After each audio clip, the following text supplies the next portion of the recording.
الحرب العالمية الثالثة قامت، ومن لا يراها فهو أعمى. أفيقوا يا عرب، حان الوقت لنغلق الدولة بأكملها. لقد فقدنا بالفعل ساعات ثمينة، كل يوم مهم في مكافحة الفيروس. لقد خسرنا بضعة أيام من الثلاثاء إلى الأربعاء من هذا الأسبوع. تضاعف عدد المصابين 3 مرات تقريبا في أوسلو وفقا للأرقام الرسمية. سيتم إغلاق جميع المدارس ورياض الأطفال في جميع أنحاء البلد، وسيتم إيقاف جميع الأحداث الثقافية والرياضية. سيتم إغلاق البارات ومصففي الشعر ومراكز اللياقة البدنية وحمامات السباحة. أعترف لقد تأخرنا كثيرا. هذه كانت تصريحات رئيسة وزراء النرويج. أما عن إيطاليا فهي في مهب الريح، لدرجة أن الصين أرسلت خبراء في محاولة لإنقاذ ما يمكن إنقاذه. أما إيران فالوضع دموي وفي تكتم شديد على نسبة الوفيات. مع ظهور فيروس كورونا، الصين إقامة عشرات المستشفيات، عزل المدن التي ظهر بها الفيروس، القبض على كل من يخالف إجراءات الحجر الصحي، إلغاء أكثر من 10,000 رحلة طيران يوميا، غلق جميع المستشفيات والمدارس ومنع أي تنقلات بين المدن، مناشدة دول العالم لإمدادها بالمستلزمات الطبية. إيطاليا محاولة عزل كل المناطق الموبوءة، تعطيل الدراسة والتجمعات، قرض بأكثر من 7 مليار يورو من الاتحاد الأوروبي لمواجهة الفيروس، غلق المتاحف والفاتيكان والتجمعات الدينية، وإلغاء العظة الأسبوعية للبابا أو بثها عبر الفيديو. اقتصاد البلد الثالث أوروبيا يتلقى ضربات كبيرة، خاصة مع الآثار الكارثية على السياحة. توسيع دائرة الحجر الصحي ليشمل لومباردي ثم إيطاليا، كلها في سابقة لم تحدث من قبل. وأما عن إيران، إيقاف جميع الصلوات والبرلمان وصالات الجيم والمدارس والجامعات. الشرطة مع الهيئات الصحية توقف أي شخص بالشارع درجة حرارته مرتفعة. السياحة الدينية لطهران تشهد أكبر موجة انخفاض لها. كوريا الجنوبية تسابق الزمن من أجل عمل فحص لأكبر عدد ممكن من المواطنين، قامت حتى الآن ب200,000 تحليل. وزعيم الطائفة الدينية التي حصل في تجمعها الانتشار يعتذر وينحني للشعب على الهواء. كما تم مد عطلات المدارس والجامعات لمارس.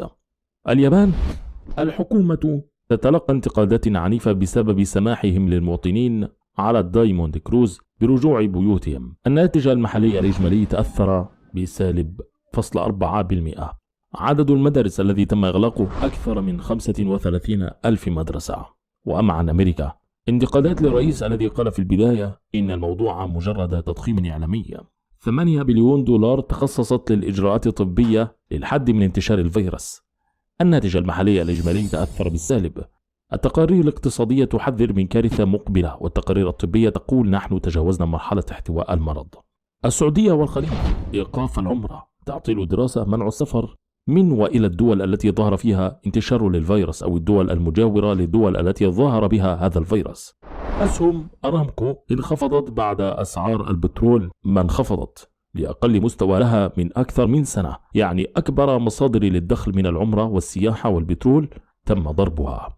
المصريين على الفيسبوك، إنه ليس فيروس خطير لأن الإنفلونزا الموسمية أخطر منه، كما أن قطره أكبر من نصف ملي ويمكن القضاء عليه بشرب الماء الدافئ كل 6 ساعات ولا يصيب مؤمن. ومناعة المصريين ستقضي على هذا الفيروس التافه، ولا قلق علينا طالما نمزح ونضحك، ولا حول ولا قوة إلا بالله.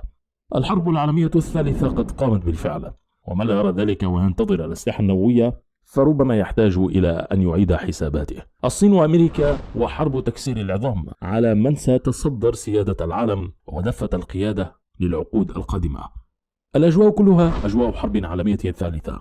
مطارات تغلق، المدارس تعطل، المعابر الحدودية مغلقة، اضطراب بأسعار النفط والذهب والمعادن، ولا نستبعد ندرة المواد الغذائية قريبا في أسواق العالم. دول ستعلن إفلاسها قريبا لا محالة. لبنان كانت أولها أمس وسيتدحرج إعلان الإفلاس تباعا، وسيكون حجة للدول الفاشلة أن تشرعن فشلها بعد أن ترددت بذلك طويلة. هذه المرة تم تطوير سلاح مختلف، لا حاجة لحاملات طائرات وجيوش. الفيروس سيغير كثيرا من الخرائط ويجني كثيرا من الأرباح ويقصي الكثير من الخصوم. الإمارات وقطر والسعودية وكثير من الدول أعلنت تعطيل المدارس والجامعات إلى شهر آخر، حتى المباريات تم تأجيلها. كذلك توقف السفر في كثير من الدول وأصبحت المطارات شبه خالية. أمريكا تعلن حالة الطوارئ القصوى وتعزل نفسها وتوقف جميع رحلات الطيران خارج أمريكا، وإسرائيل بعد يومين على نفس الطريق. إيطاليا والنرويج فقدتا السيطرة تماما على هذا الفيروس، وألمانيا وإسبانيا وفرنسا في الطريق، ورئيس وزراء بريطانيا يقول لمواطنيه استعدوا لفراق أحبابكم. أما إيران فالمشهد فيها دموي للغاية من ناحية عدد الموتى والمصابين. وزراء ورؤساء دول في الحجر الصحي. هل ترون المشهد من أعلى كم هو مرعب؟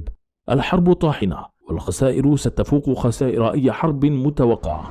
أصبحت الأحداث سريعة جدا ومتلاحقة، والعدو غير موجود أو غير مرئي، سمه ما شئت. بالمناسبة الكرة ما زالت تتدحرج. نسأل الله السلامة والأمن والأمان لأوطاننا، وأن يرفع عنا هذا البلاء. في النهاية نتمنى أن نكون قد أفدناكم. شكرا لحسن المتابعة. إن نالت هذه الحلقة إعجابكم فلا تنسوا مشاركتها جميع أصدقائكم. إلى اللقاء.